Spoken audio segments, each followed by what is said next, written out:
بسم اللہ الرحمن الرحیم۔ السلام علیکم۔ حضرت صالح علیہ السلام اللہ تعالیٰ کے بھیجے ہوئے انبیاء میں سے ایک برگزیدہ نبی ہیں۔ اللہ تعالیٰ نے آپ علیہ السلام کا ذکر قرآن مجید میں 8 مقامات پر فرمایا ہے۔ آپ علیہ السلام کو اللہ تعالیٰ نے قوم سمود کی طرف نبی بنا کر بھیجا۔ سمود عرب قبائل میں سے ایک مشہور قبیلے کا نام ہے۔ یہ لوگ سمود بن عامر بن ارم بن نوح کی اولاد میں سے تھے۔ یہ قبیلہ حجاز اور شام کے درمیان کے علاقہ ہجر میں رہائش پذیر تھا، جسے مدائن صالح بھی کہا جاتا ہے۔ آپ صلی اللہ علیہ وآلہ وسلم 9 ہجری میں غزوہ تبوک کے لیے جاتے ہوئے قوم سمود کی ہلاک شدہ بستیوں کے پاس سے گزرے تھے اور وہاں سے تیزی سے گزرنے اور کنویں کا پانی نہ پینے کا حکم دیا۔ قوم عاد کی ہلاکت کے بعد قوم سمود کو اللہ تعالیٰ نے زمین میں ان کا جانشین بنایا۔ اللہ تعالیٰ نے ان لوگوں کو اتنی طاقت دی تھی کہ وہ پہاڑوں کو تراش تراش کر اپنا گھر بنایا کرتے تھے۔ یہ لوگ بھی قوم عاد کی طرح بت پرستی میں مبتلا تھے۔ انہوں نے قوم عاد کے واقعات جاننے کے باوجود ان سے عبرت حاصل نہ کی۔ حضرت صالح علیہ السلام اسی قوم کے ایک شریف خاندان میں سے تھے، جنہیں اللہ تعالیٰ نے قوم کی ہدایت کے لیے نبی بنا کر بھیجا۔ حضرت صالح علیہ السلام نے اپنی قوم کو پہلے انبیاء کی طرح بتوں کی پوجا چھوڑ کر صرف ایک اللہ کی عبادت کرنے کی تلقین فرمائی اور نافرمانی کی صورت میں اللہ تعالیٰ کے عذاب سے ڈرایا۔ کچھ لوگ تو ایمان لے آئے، لیکن اکثر نے حضرت صالح علیہ السلام کی بات ماننے سے انکار کر دیا۔ حضرت صالح علیہ السلام نے اپنی قوم کو بڑے اچھے انداز میں یہ سمجھانے کی کوشش کی کہ جن بتوں کی تم عبادت کر رہے ہو وہ تمہارے کسی بھی کام نہیں آ سکتے، لہٰذا انہیں چھوڑ کر تم سب ایک اللہ کی عبادت کرو جو تمہارا حقیقی معبود ہے۔ حضرت صالح علیہ السلام کی اس وعظ و نصیحت کو قبول کرنے کی بجائے قوم نے حضرت صالح علیہ السلام پر مختلف الزامات عائد کرتے ہوئے آپ کو جھٹلا دیا اور کہنے لگے، اے صالح، تم پر تو جادو کر دیا گیا ہے، جس کی وجہ سے تمہاری عقل کام نہیں کر رہی، اس لیے تم بہکی بہکی باتیں کر رہے ہو۔ تم بھی ہمارے ہی جیسے انسان ہو اور دعویٰ یہ کر رہے ہو کہ اللہ نے تمہیں ہمارے لیے رسول بنا کر بھیجا ہے۔ حضرت صالح علیہ السلام نے جب قوم کو دعوت توحید پیش کی تو قوم نے اسے ماننے سے انکار کر دیا اور کہنے لگے کہ اگر تم واقعی اللہ کے نبی ہو تو اللہ تعالیٰ سے کہو کہ بطور نشانی معجزہ کاتبہ نامی بستی کی چٹان میں سے 10 ماہ کی حاملہ اونٹنی نکالے اور وہ باہر نکلتے ہی بچہ پیدا کر دے۔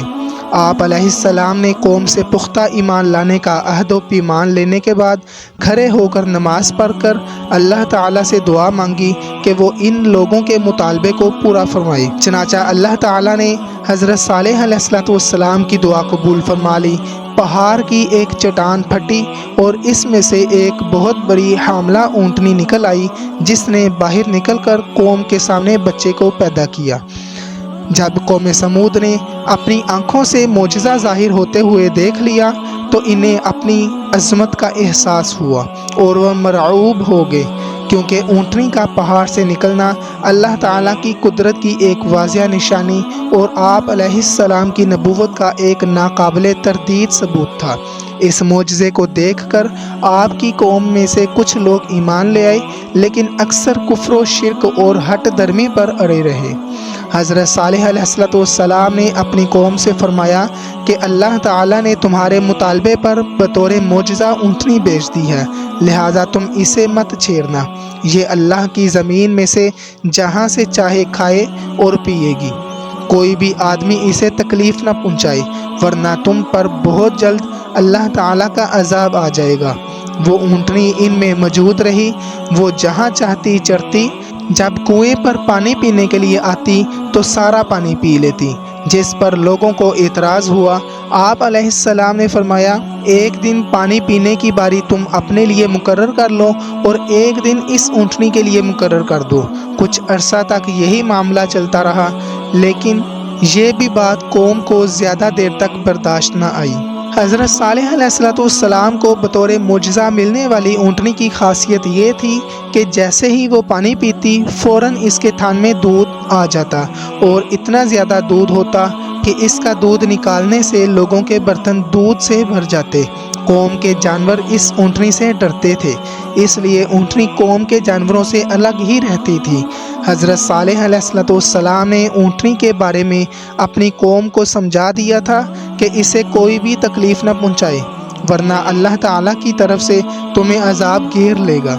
لیکن آپ علیہ السلام کی قوم نے آپ کی بات کو اہمیت نہ دی اور جمع ہو کر یہ طے کیا کہ اس اونٹنی کو قتل کر دیں تاکہ سارا پانی ہمیں مل جائے۔ امام ابن جریر اور دیگر مفسرین نے ذکر کیا ہے کہ قوم سمود میں 2 عورتیں ایسی تھیں جنہیں حضرت صالح علیہ السلام سے سخت نفرت تھی۔ ان میں سے ایک بہت مالدار اور اعلیٰ خاندان کی عورت تھی جس کا نام صدوق بنت محیہ تھا۔ اس نے قبیلہ اسلم کے ایک آدمی سے نکاح کیا، پھر اس سے طلاق لے کر اپنے چچا زاد مسرہ بن مہرج سے کہا کہ اگر تم صالح علیہ السلام کی اونٹنی کو قتل کر دو تو میں تم سے شادی کر لوں گی۔ دوسری عورت کا نام انیسہ بنت غنیم بن مجلس تھا۔ یہ ایک مالدار آدمی دواب بن عمرو کی بیوی تھی۔ ان دونوں عورتوں کے پاس کافی تعداد میں جانور تھے اور ان کے جانور حضرت صالح علیہ السلام کی اونٹنی سے بہت ڈرتے تھے۔ انیسہ نامی عورت نے قدار بن سالف سے کہا کہ میری 4 بیٹیاں ہیں، اگر تم صالح علیہ السلام کی اونٹنی کو قتل کر دو تو میری جس بیٹی سے چاہو گے میں تمہاری شادی کر دوں گی۔ یہ دونوں نوجوان اونٹنی کو قتل کرنے کے لیے تیار ہو گئے اور قوم کے مزید افراد بھی ان کے ساتھ شامل ہو گئے۔ ان افراد نے مل کر قبیلے کے باقی افراد کی بھی حمایت حاصل کر لی اور اونٹنی کو قتل کرنے کے لیے گھات لگا کر بیٹھ گئی۔ جب اونٹنی کنویں سے پانی پی کر واپس آئی تو مستہ نے اس پر تیر چلا دیا جو اونٹنی کی پنڈلی کی ہڈی میں پیوست ہو گیا۔ انیسہ اور اس کی بیٹیاں قدار کی حوصلہ افزائی کے لیے آگے بڑھیں اور اسے خوب جوش دلایا۔ قدار نے اونٹنی پر تلوار سے وار کیا اور اس کی کونچیں کاٹ دیں جس سے وہ زمین پر گری اور زور سے آواز نکالی۔ اونٹنی کا بچہ دوڑ کر قریبی پہاڑ پر چڑھ گیا، 3 مرتبہ بلبلایا۔ آخرکار قدار نے اونٹنی کے گلے میں نیزہ مار کر اسے قتل کر دیا۔ پھر وہ اونٹنی کے بچے کے پیچھے بھاگے لیکن پہاڑ شک ہوا اور بچہ پہاڑ کے اندر چلا گیا۔ حضرت صالح علیہ السلام کو جب اونٹنی کے مرنے کی اطلاع ملی تو آپ علیہ السلام فوراً تشریف لائے اور اونٹنی کو مردہ حالت میں دیکھ کر رو دیے۔ حضرت صالح علیہ السلام نے اونٹنی کو مردہ حالت میں دیکھ کر اپنی قوم سے مخاطب ہو کر کہا کہ اب تمہیں 3 دن کی مہلت ہے، تم اپنے انجام کا انتظار کرو۔ کل تمہارے چہرے زرد، پرسوں سرخ اور تیسرے دن کالے ہو جائیں گے، اس کے بعد چوتھے دن عذاب الہی آ جائے گا۔ حضرت صالح علیہ السلام کی پیشن گوئی کے مطابق دوسرے دن ہی عذاب الہی کی علامات ظاہر ہونے لگیں اور لوگوں کو اپنے بارے میں فکر ہونے لگی۔ انہوں نے حضرت صالح علیہ السلام سے عذاب کو ٹالنے کی صورت دریافت کی اور اونٹنی کے بچے کو بھی تلاش کیا مگر وہ نہ ملا۔ آخرکار انہوں نے حضرت صالح علیہ السلام کو شہید کرنے کا منصوبہ بنایا، لیکن حضرت صالح علیہ السلام کو اللہ تعالیٰ نے ان کی قوم کے برے ارادے سے آگاہ کر دیا اور آپ علیہ السلام رات ہی رات میں وہاں سے نکل گئے۔ حضرت صالح علیہ السلام کی قوم نے اونٹنی کو بدھ کے دن قتل کیا تھا۔ وہ جمعرات، جمعہ اور ہفتہ کے دن زندہ رہے۔ اتوار کے دن صبح کے وقت اللہ تعالیٰ نے ان پر آسمان کی طرف سے ہیبت ناک چیخ مسلط کر دی، زمین میں زلزلہ برپا کر دیا جس سے تمام کفار کے جسموں پر کپ کپی طاری ہو گئی اور وہ اپنے گھروں میں جیسے بیٹھے تھے ویسے ہی بیٹھے بیٹھے بے جان جسموں میں تبدیل ہو گئے۔ صرف وہ لوگ زندہ بچے جو حضرت صالح علیہ السلام کی تعلیمات کے مطابق اللہ تعالیٰ پر ایمان لے آئے تھے۔ حضرت صالح علیہ السلام نے اپنی قوم کی تباہی و بربادی پر نہایت غم و حسرت کا اظہار فرمایا۔ اس وقت وہ صالح علیہ السلام قوم کی ہلاکت کے بعد حضرت صالح علیہ السلام واپس ہجر کے علاقے میں آئے اور ایمان لانے والے 4000 افراد کو لے کر فلسطین تشریف لے گئے اور اپنی وفات تک وہیں پر مقیم رہے۔ نبی پاک صلی اللہ علیہ وآلہ وسلم جب مقام ہجر یعنی کہ حضرت صالح علیہ السلام کی قوم کی بستی کے پاس سے گزرے تو فرمایا معجزات کا مطالبہ نہ کیا کرو۔ صالح علیہ السلام کی قوم نے بھی یہ مطالبہ کیا تھا تو وہ اونٹنی کی صورت میں ظاہر ہو گیا۔ وہ اونٹنی اسی راستے سے پانی پینے آتی تھی اور اسی راستے سے واپس جاتی تھی۔